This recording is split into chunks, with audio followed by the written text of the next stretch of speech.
Doctor صاحب، ہم بہت زیادہ یہ بات سنتے ہیں کہ قرآن میں بھی اور سیرت میں بھی علم حاصل کرنا بہت ضروری ہے اور اہمیت پر زور دیا گیا ہے، تو کتنا ضروری ہے اور کن الفاظ میں اس کی تلقین کی گئی ہے؟ بسم رب محمد کریم علیہ الصلاۃ والتسلیم۔ سب سے پہلے تو یادآوری کا شکریہ،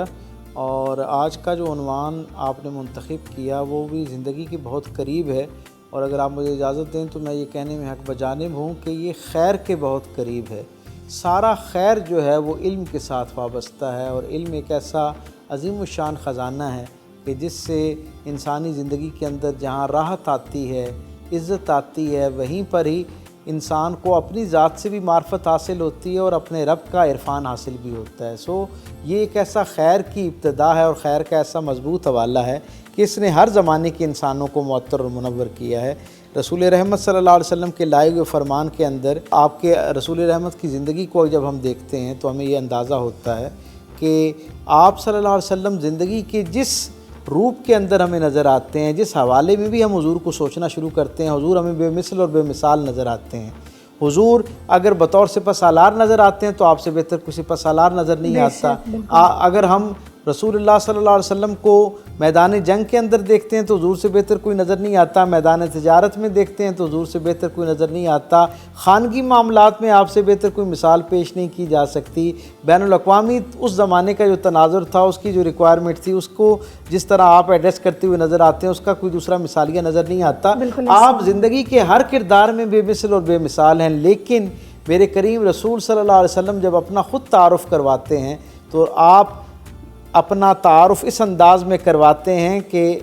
آپ اپنے آپ کو ایک معلم بنا کر بھیجے جانے والی نسبت سے جو ہے وہ دنیا کو متعارف کروا رہے ہیں۔ گویا رسول اللہ صلی اللہ علیہ وسلم اپنی ساری حیثیتوں میں بے مثل اور بے مثال ہونے کے باوجود اپنے لیے جس تعارف کو منتخب فرما رہے ہیں وہ معلم کا ہے، یعنی علم دینے والے کا ہے۔ تو اس سے ہمیں اندازہ ہونا چاہیے کہ خود رسول اللہ صلی اللہ علیہ وسلم کی اپنی زندگی کے اندر اس علم کی کتنی اہمیت ہے، اور یہ علم کی اہمیت کیوں نہ ہو، کیونکہ یہ جو علم پہنچانے کا عمل ہے، علم کے ساتھ لوگوں کو وابستہ کرنے کا عمل ہے،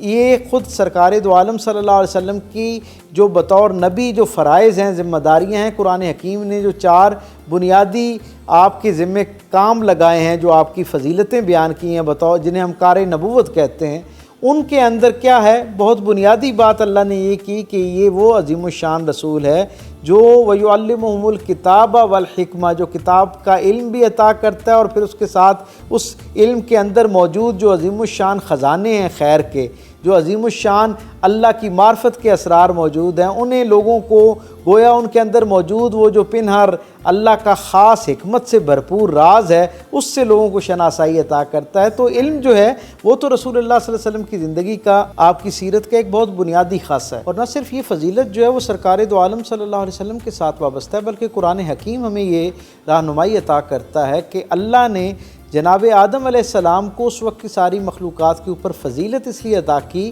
کہ آدم علیہ السلام کو اللہ تعالیٰ نے کچھ اسماء کا علم عطا کر رکھا تھا۔ گویا یہ علم ایک ایسی عظیم الشان علم کے ساتھ فضیلت کا یہ جو جڑاؤ ہے اور ان کا لازم و ملزوم ہونا ہے، اس کی داستان اتنی پرانی ہے جتنی خود آدم کی داستان پرانی ہے۔ ابن آدم جہاں جہاں آباد ہیں انہیں اس بات کا علم ہونا چاہیے کہ حقیقی فضیلت جو ہے، بنیادی فضیلت جو ہے وہ اللہ نے علم کے ساتھ وابستہ کر رکھی ہے۔ اسی وجہ سے میرے کریم رسول صلی اللہ علیہ وسلم نے اپنی امت کے لیے ایک لافانی پیغام چھوڑا کہ علم کا حاصل کرنا جو ہے وہ ہر مسلمان مرد اور عورت دونوں پر فرض ہے، اور رسول اللہ صلی اللہ علیہ وسلم نے نہ صرف اس کی فرضیت کے حوالے سے تلقین کی ہے، بار بار تاکید کی ہے، بلکہ خود ایک ایسا ماحول تخلیق کیا اپنے زمانے کے اندر کہ جس کے اندر نہ صرف علم کے ساتھ وابستہ لوگوں کی قدردانی تھی، بلکہ علم کے جو ذرائع ہو سکتے تھے، جو میڈیم ہو سکتے تھے، ان کی ترویج و اشاعت کے لیے بھی باقاعدہ طور پر اہتمام کرتے ہوئے ہمیں رسول اللہ صلی اللہ علیہ وسلم نظر آتے ہیں۔